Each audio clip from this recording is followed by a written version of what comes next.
নাগরিক ইহুদিরা জার্মানিতে লাখে লাখে মারা গেছে, ইউরোপে হলোকাস্টের শিকার হয়েছে, তারা তাদের নিজেদের কষ্টের কথা ভুলে গেছে। আমরা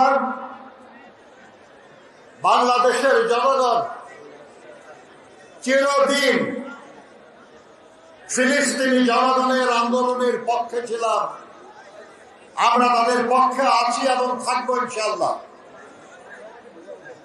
আমাদের নেতা জনাব শহীদ প্রেসিডেন্ট জিয়াউর রহমান মীর উত্তম বাংলাদেশের স্বাধীনতা দিবসে ফিলিস্তিনের নেতা ইয়াসির আরাফাতকে অতিথি বানিয়ে এনেছিলেন, মর্যাদা দিয়েছিলেন, সম্মান দিয়েছিলেন ফিলিস্তিনি জনগণকে।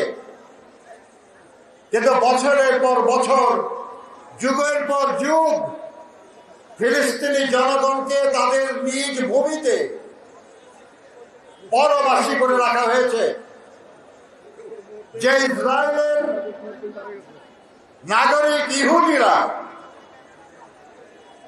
জার্মানিতে লাখে লাখে মারা গেছে, ইউরোপে হলোকাস্টের শিকার হয়েছে, তারা তাদের নিজেদের কষ্টের কথা ভুলে গেছে। বরঞ্চ প্রতিহিংসা পরায়ণ হয়ে তারা প্যালেস্টাইনের মূল মালিক সংখ্যাগরিষ্ঠ মানুষ ফিলিস্তিনিদের বিরুদ্ধে গাজা এখন একটা অবরুদ্ধ খাঁচার মতো, যখন তখন সেখানে আক্রমণ করে সেখানকার নারী পুরুষ শিশুদের হত্যা করা হচ্ছে। সমগ্র বিশ্ব প্রতিবাদ জানায়, কিন্তু ইসরায়েলকে প্রতিরোধ করার উদ্যোগ নেয় না। আমরা আজকে এই সভা থেকে দাবি করি, অত্যাচারী, নৃশংস অত্যাচারী ইসরায়েল সরকার এবং তার বাহিনীগুলিকে প্রতিহত করার ব্যবস্থা নেওয়া হোক। নিরপরাধ নারী পুরুষ শিশুদের হত্যার এই নৃশংসতা অবিলম্বে বন্ধ করা হোক। আমরা বিশ্বের সব মুসলিম দেশগুলির প্রতি আহ্বান জানাই, ঐক্যবদ্ধভাবে এর বিরুদ্ধে প্রতিবাদ জানানো দরকার এবং যারা ইসরায়েলকে সমর্থন করে তাদেরকে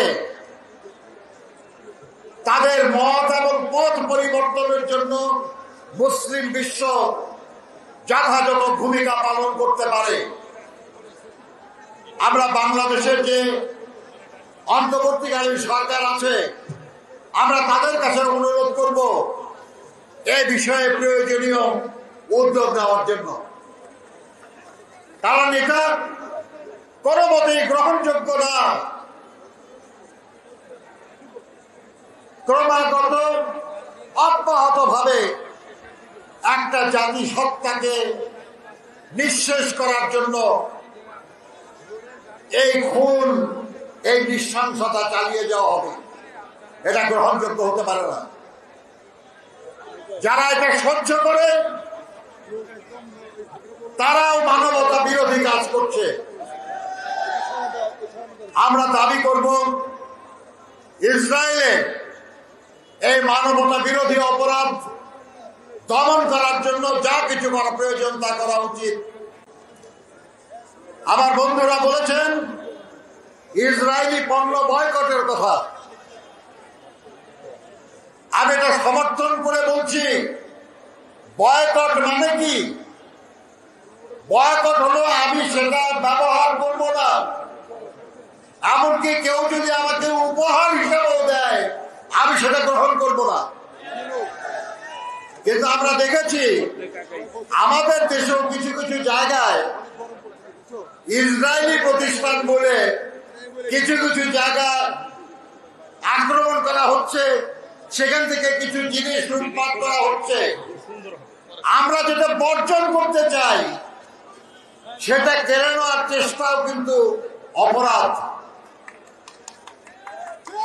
কাজে আমরা অনুরোধ করব, আমরা শান্তিপূর্ণভাবে আমাদের হৃদয়ের সবটুকু ঘৃণা দিয়ে, সবটুকু সাহস দিয়ে আমরা ফিলিস্তিনি জনগণের পক্ষে থাকব। কিন্তু এমন শক্তি বাংলাদেশে আছে যারা আমাদের মতের সঙ্গে একমত না, তারাই আন্দোলনটাকে দুর্বল করার জন্য আমাদের এই আন্দোলনে বিশৃঙ্খলা সৃষ্টির চেষ্টা করবে, টাকা পয়সা খরচ করেও চেষ্টা করবে, এখানে অনুপ্রবেশকারী ঢুকিয়ে চেষ্টা করবে। কাজে যদি কেউ কোনো বিশৃঙ্খলার চেষ্টা করে, বুঝবেন তারা পতিত স্বৈরাচারের লোক, তারা ইসরায়েলের লোক, তারা ফিলিস্তিনিদের হত্যাকারীদের পক্ষের লোক। তাদেরকে প্রতিহত করবেন আপনারা, মারপিট না, থানায় পুলিশের কাছে তুলে দেবেন। আমি আবার আপনাদের বলতে চাই, বাংলাদেশের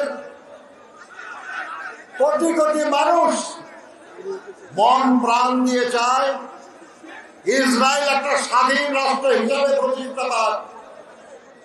এই ব্যাপারে অনেক রেজুলেশন আছে, আমরা তার বাস্তবায়ন দাবি করছি। আজকের আমাদের এই প্রতিবাদ এবং সংহতি র্যালি আমাদের সেই দাবির পক্ষে, ফিলিস্তিনের দাবির পক্ষে, ফিলিস্তিনের স্বাধীনতার পক্ষে, ফিলিস্তিন রাষ্ট্র গঠনের পক্ষে, ফিলিস্তিনের জনগণের নিরাপত্তার পক্ষে। আপনাদের সবাইকে এই দুপুর রৌদ্রে কষ্ট করে এখানে অংশগ্রহণের জন্য ধন্যবাদ জানিয়ে আমার বক্তব্য শেষ করছি।